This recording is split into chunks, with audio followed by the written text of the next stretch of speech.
Você sabe que a gente está aqui na Praça São Pedro, atenta a tudo o que acontece, né, a respeito da saúde do Papa Francisco, mas tem muita notícia acontecendo pelo mundo e também no Brasil, e até notícias do Brasil no mundo. Rumble e Trump Media entram com nova ação contra Moraes nos Estados Unidos, meu amigo. O que você tem a falar sobre isso?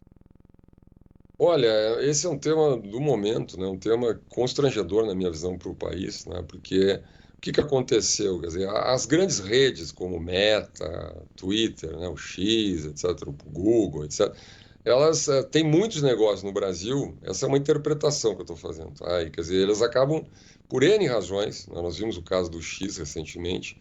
O ministro Alexandre de Moraes ele entrou nas contas da SpaceX, né? Então entrou dentro das contas de uma outra empresa, tem outros controladores para pagar as multas do X, obrigou o X, né, a pagar, enfim, a se subordinar ali às medidas de censura determinadas no Brasil, pelo Supremo, né? Mas essa rede, a Rumble, né, e a True Media, né, que tem negócio com a Rumble, resolveram comprar a briga, resolveram ir para frente. E qual é a razão disso? Olha interessante isso. Elas alegam basicamente o seguinte, dois pontos fundamentais.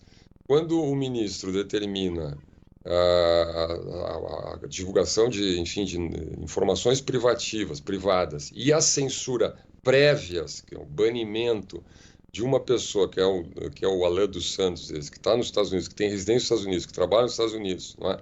E que, portanto, segundo a interpretação dessas empresas, está protegido pelas leis americanas, o ministro estaria, né, invadindo a soberania americana, da Constituição, das leis americanas, e, em especial, um dos valores mais caros à democracia, à República Americana, à Constituição Americana, que é a primeira emenda à Constituição Americana, de 1791, que a gente tantas vezes já falou aqui, e que é talvez o vértice central da democracia americana. É o respeito à liberdade de expressão, o veto de verdade à censura prévia, aqui é de mentirinha, né? Porque a gente pratica a censura prévia a rodo no Brasil.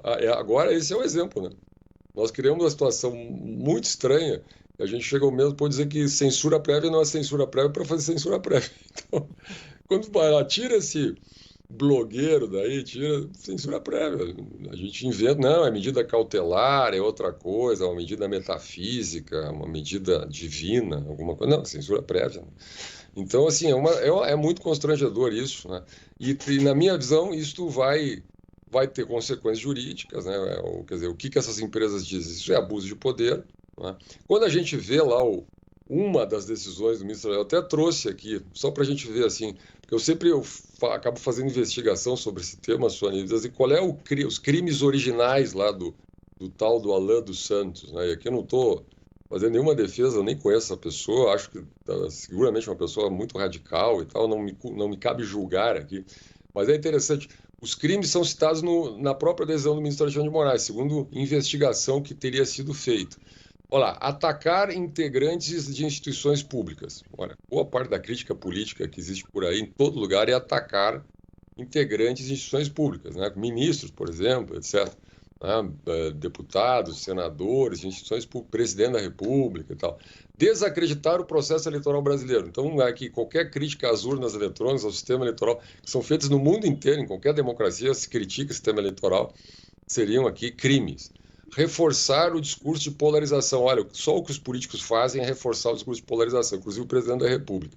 Gerar animosidade dentro da própria sociedade brasileira. Olha, só o que a internet faz, os políticos fazem, toda a animosidade é o que não falta por aí. Promovendo o descrédito de poderes da República. Bom, toda crítica, em tese, né, a programas, a políticas, a decisões, pode gerar descrédito, né? De instituições, de autoridades, etc. Além de outros crimes. Nenhum desses é crime. Esse, no fundo, é o cerne do problema brasileiro. Palavras, né, como diz aquela música italiana, parole, parole, parole. Isso aí, esta linguagem que eu li, tá, isso é uma decisão do Supremo, dos crimes, né?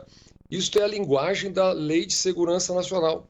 Gerar animosidade, etc. São crimes subjetivos, só que a Lei de Segurança Nacional foi extinta no Brasil, né? Foi extinta na letra da lei, mas na cabeça de muita gente parece que ela continua.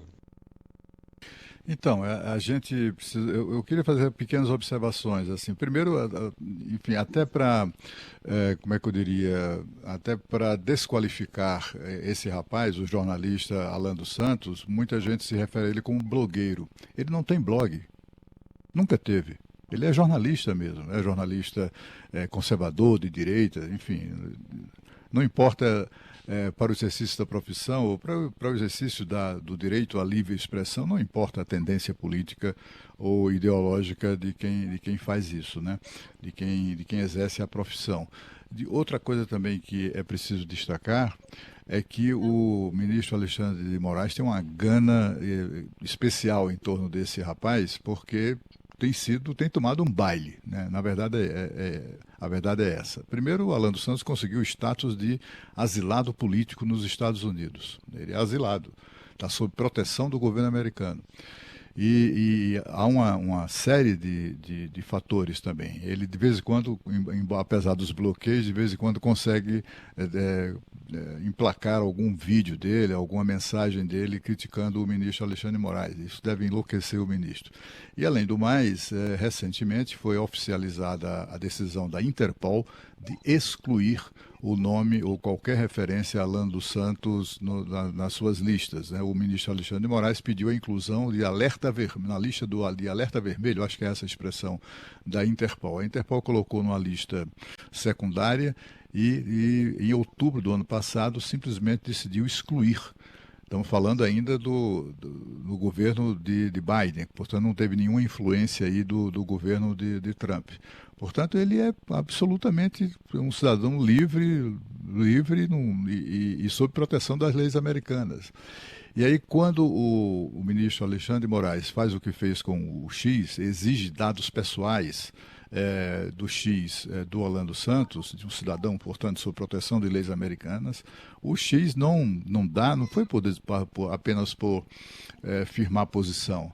É porque se ele fizesse isso, ele estaria infringindo leis americanas. O X, se tivesse liberado os dados, preferiu pagar 8 milhões de reais de multa.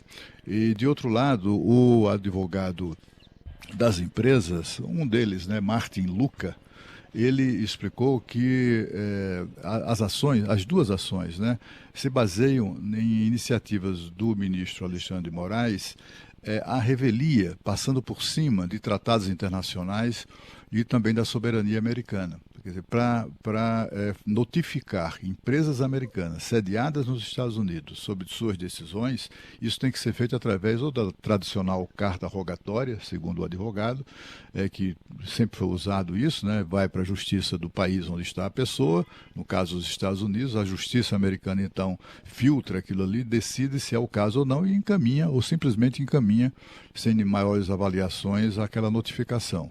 E há também acordos bilaterais entre o Brasil e os Estados Unidos que prevêem esse tipo de cooperação, né, para o cumprimento de medidas judiciais. E o ministro Alexandre de Moraes ignorou tudo isso e foi direto notificando empresa americana com sede nos Estados Unidos. E essas são as razões dessa mudança. E ele não está sujeito a nada, a não ser medidas, eventualmente sanções, né, internacionais, se isso se agravar, ou porque é o que querem os advogados, né, é impor sanções internacionais a Alexandre de Moraes, como, enfim, a suspensão, o bloqueio de bens, de contas bancárias, etc., e também sancionar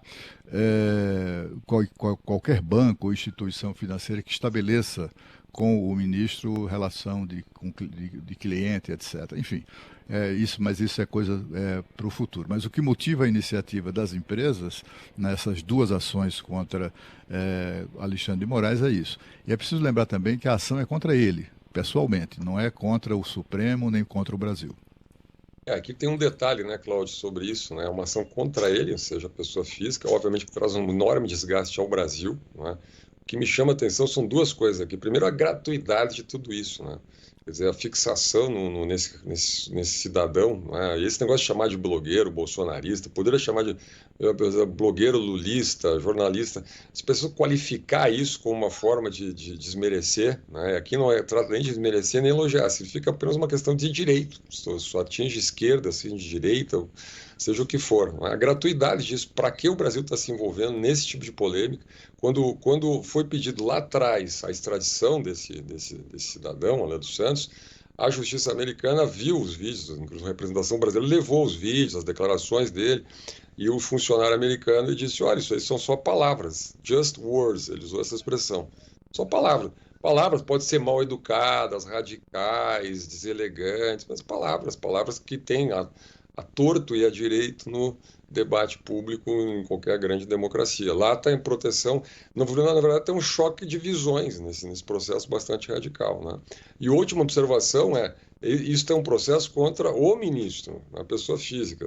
A gente soube agora a notícia que a nossa Advocacia Geral da União vai fazer a defesa, o Estado brasileiro fazer a defesa, ou seja, gastar dinheiro público do contribuinte para contratar pessoal, ou especialistas, ou advogados, ou escritórios, etc., nos Estados Unidos para fazer a defesa de algo que, na verdade, além de ser completamente gratuito, não levar a nada, uma decisão altamente questionável.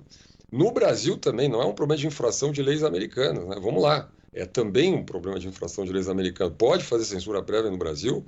O Alan dos Santos tem foro por prerrogativa de função para ser julgado, investigado, etc., pelo Supremo Tribunal Federal. Quais são os crimes tipificados em lei, que foram, inclusive eu mencionei vários aqui, que estão lá na decisão, qual é a tipificação desses crimes. Então, realmente uma situação, a palavra que eu uso para isso é constrangedora. Vai custar caro para o Brasil, e para mim isso é, antes de tudo, gratuito e constrangedor. Agradecer ao Fernando Schiller, cientista político, abrindo a semana aqui no Jornal Gente, na Rádio Bandeirantes, na Band News TV. Obrigada, Schiller. Até a próxima. Valeu, pessoal. Bom trabalho, boa semana. Obrigada. Tchau, Schiller. Na sequência, Sônia Blota, direto da Praça de São Pedro, hoje, apresentando o Jornal Gente com informações novas sobre a saúde do Papa Francisco. Rede Bandeirantes de Rádio.